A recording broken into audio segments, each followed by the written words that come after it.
Las 12 horas con 33 minutos, 12 con 33 minutos en Punto Noticias, segunda emisión. Saludamos con la exlegisladora Verónica Arias, candidata al Parlamento Andino. ¿Cómo está, Vero? Buenas tardes, bienvenida. Le saluda Licenia Espinel. Gracias por acompañarnos en Punto Noticias en su segunda emisión. Se desarrolla ya esta campaña electoral atípica, aunque no formalmente, pero ya varios de los candidatos han comenzado con esta campaña electoral de forma típica, le digo, por las circunstancias que vive el país debido a la crisis sanitaria. Hoy conocemos nuevas medidas de restricción. ¿Cómo está usted contactándose con la gente, haciendo conocer sus propuestas de campaña para aspirar al Parlamento andino? Buenas tardes, bienvenida. Muy buenas tardes, estimada Licenia. Muchísimas gracias por la invitación para participar en esta entrevista. Un saludo desde acá, desde la provincia de Loja, para todos quienes siguen la señal de Radio Pichincha Universal. Bueno, yo creo que sin duda esta es una campaña compleja en el sentido de no poder tener las facilidades de estar en contacto directo con los ciudadanos como se hacía en otras campañas. Obviamente hay que guardar todos los protocolos de seguridad, no solamente para precautelar la seguridad y la salud de los ciudadanos, sino también la de nuestra. Como candidatos hemos estado realizando recorridos, obviamente guardando todas estas medidas, cumpliendo todos los protocolos, con el uso de la mascarilla, con el alcohol del 70%, es decir, justamente precautelando nuestra salud y también la de los ciudadanos. Pero también yo creo que las plataformas digitales serán los grandes aliados de los candidatos durante esta campaña electoral. Yo creo que los medios virtuales permitirán que a sectores donde no se pueda llegar directamente de forma física, de forma presencial, poder dar a conocer la propuesta política de los diferentes candidatos a las diferentes dignidades que se van a elegir el próximo 7 de febrero, pero por supuesto todos estos alertas que vienen de otros países, con la declaratoria de estado de excepción que hace pocos minutos el COE acaba de anunciar, yo creo que todo esto va a ir limitando la campaña electoral.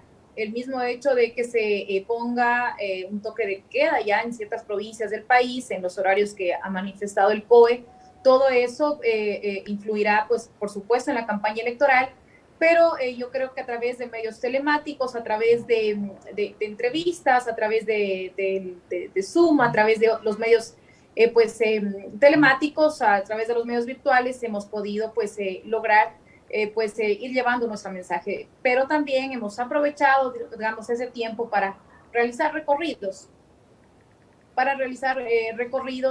como digo, cuidando o garantizando nuestra salud y la de los ciudadanos, cumpliendo todos los protocolos de bioseguridad. Ahora, a toda esta situación generada por la crisis sanitaria se suma la crisis electoral, digo yo, por esta pugna permanente entre el Tribunal Contencioso Electoral y el Consejo Nacional Electoral, al que se ha sumado en las últimas horas tanto la Fiscalía como la Corte Nacional de Justicia.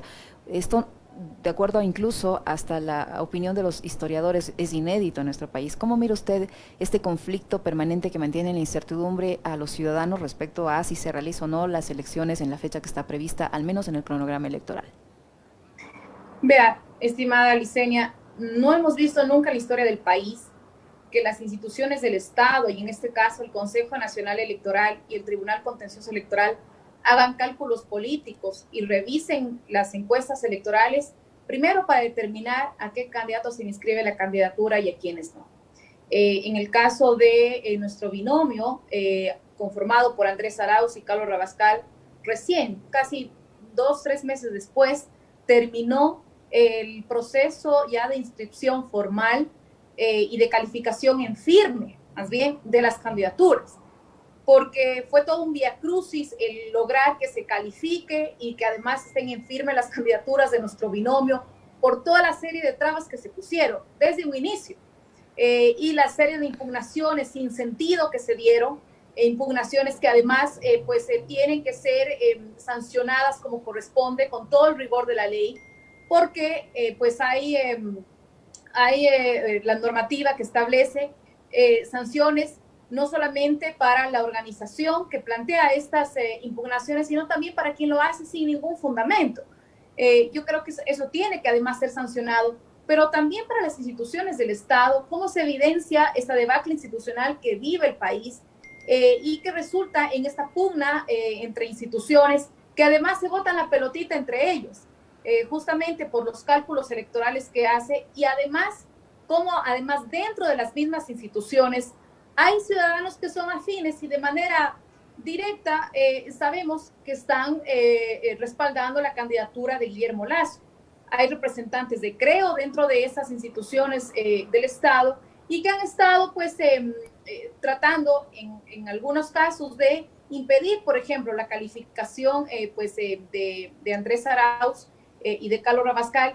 Y por otro lado también lo que pasa con el candidato Noboa, ¿no? Que están haciendo toda la serie de cálculos para ver si es que se le inscribe la candidatura o no, inscripción que todavía no hay ninguna decisión y que ahora pues se ha decidido que sea la Corte Constitucional que sin tener competencia en materia electoral dirima este asunto. Así está lamentablemente la situación del país, de cómo luego del Trujillato, que decían que se va a institucionalizar el país, esa es la verdadera descorreización de la que tanto hablaba, una debacle institucional que además pues está teniendo consecuencias en el ámbito político, en el ámbito electoral, de cómo pues están calculando, han calculado los tiempos, han calculado los candidatos, han buscado las formas incluso de inhabilitar a otros candidatos, impugnaciones que no tenían ninguna fundamentación y lamentablemente pues en el caso nuestro, para ellos no tenían, lamentablemente no tuvieron forma, por ejemplo, en el caso de nuestro binomio, de eliminarlos de la papeleta porque se cumplieron todos los requisitos legales y constitucionales, pero todo lo que significó el desgaste de pasar meses y meses impugnación tras impugnación, defendiéndose de las impugnaciones sin argumentos, sin fundamento que se plantearon, hasta lograr una calificación en firme. Entonces, yo creo que se evidencia esta desinstitucionalización, esta debacle institucional que vive el Ecuador, producto del Trujillato. Ahí están quienes defendieron la consulta popular, el 7 veces sí, y que sean pues estas autoridades que nacieron de esta consulta popular y del Trujillato que puso a todas las autoridades que ahora están ahí al frente de instituciones tan importantes para el país. Son las 12:40. Conversamos con Verónica Arias, candidata al Parlamento Andino. Verónica, ¿cuál es la propuesta que usted va a llevar al Parlamento Andino? ¿Por qué quiere llegar a ser parlamentaria andina cuando esta institución no ha tenido mayor protagonismo en las crisis políticas que se han dado en nuestra región en los últimos años? ¿Cuál es la propuesta que usted lleva al Parlamento Andino? Sí, es verdad. Yo creo que el Parlamento Andino ha ido perdiendo su fuerza, pero también los organismos de integración, porque han recibido golpes justamente de los gobiernos para evitar que se pueda lograr una verdadera integración regional. Nosotros a nivel de la región tenemos varios organismos. Ahí está el caso, por ejemplo, del ALBA, donde convergen pues los países que comparten el sueño del libertador Simón Bolívar. Tenemos por otro lado UNASUR, que permitía que que independientemente más bien del signo ideológico de los gobiernos se permita lograr proponer soluciones a los problemas regionales. Y también por otro lado la Comunidad Andina de Naciones. En el gobierno anterior se impulsó mucho, por ejemplo, los encuentros binacionales entre países miembros de la Comunidad Andina. Yo nací aquí en la provincia de Loja, he sido representante en la Asamblea Nacional por mi provincia y pues formé parte justamente como representante de Loja, en estos encuentros binacionales que se realizaban, por ejemplo, entre Ecuador y Perú, siempre se realizaron en provincias fronterizas, pero creo que durante todo este tiempo, durante este gobierno, se fue desmantelando todo este impulso que se le dio a la integración regional. El caso de la UNASUR es evidente de cómo se desmanteló este organismo de integración. Quito dejó de ser la capital de UNASUR, además se desmanteló la sede y la institución donde pues funcionaba además UNASUR en la ciudad de Quito, en la mitad del mundo, pero yo creo que hay que nuevamente fortalecer no solamente los organismos de integración regional, sino la integración regional como tal. Ya lo ha dicho nuestro candidato a la presidencia, Andrés Arauz, que uno de sus ejes, además, será el fortalecimiento, de sus ejes de trabajo, será el fortalecimiento de la integración regional, de poder tener una política internacional soberana en el marco del respeto, de la autodeterminación de los pueblos. Y hay muchísimos temas para trabajar, por supuesto, dentro del Parlamento andino, dentro de los marcos normativos que el Parlamento andino aprueba. Pero por supuesto estoy de acuerdo, Licenia, con lo que se plantea. Hay que darle mayor fuerza a este organismo, que incluso para algunos ciudadanos pues es desconocido. Hemos tenido que ir a través de entrevistas, de foros, ir dando a conocer la importancia que tienen los organismos de integración y por supuesto la integración regional como una forma de poder lograr la unión, pero también la fuerza que tenemos como región. El hecho de que se haya cambiado el gobierno en Argentina, ahora en Bolivia, genera sin duda expectativas de lo que puede ocurrir en Ecuador y que esto ayude a fortalecer esa integración que usted menciona. Por supuesto, son vientos de esperanza para toda la región. Evo Morales le decía a Andrés Arauz en su visita a Bolivia que pues de llegar a Andrés Arauz a la presidencia, estamos seguros que así será por el gran apoyo popular que hay para esta propuesta política, para esta alternativa política, que nuevamente se va a recuperar UNASUR, que se va a fortalecer la integración regional, y yo creo que ese es un imperativo para nuestros pueblos, poder estar unidos. Era además plantear soluciones soberanas a los problemas que tenemos como región. Y ya pues dentro ya como candidatos al Parlamento andino, por supuesto que hay propuestas que son importantes, necesarias, debatirlas, analizarlas dentro de este organismo, temas relacionados con educación, con salud, con movilidad humana, con los temas de transporte, de intercambio comercial.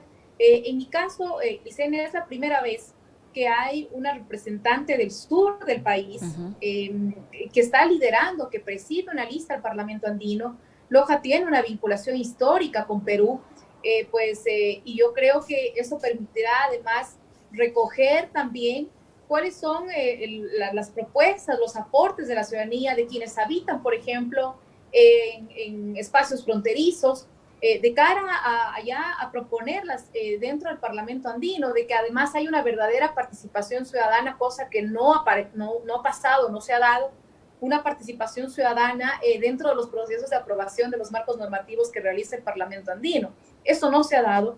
Creo que hay que darle mayor impulso para poder lograr que la ciudadanía sea parte importante y fundamental en la construcción de estos marcos normativos, sobre todo de aquellos que viven en sectores fronterizos. Loja es una provincia fronteriza y que además tiene sus particularidades justamente por el hecho de compartir frontera con Perú.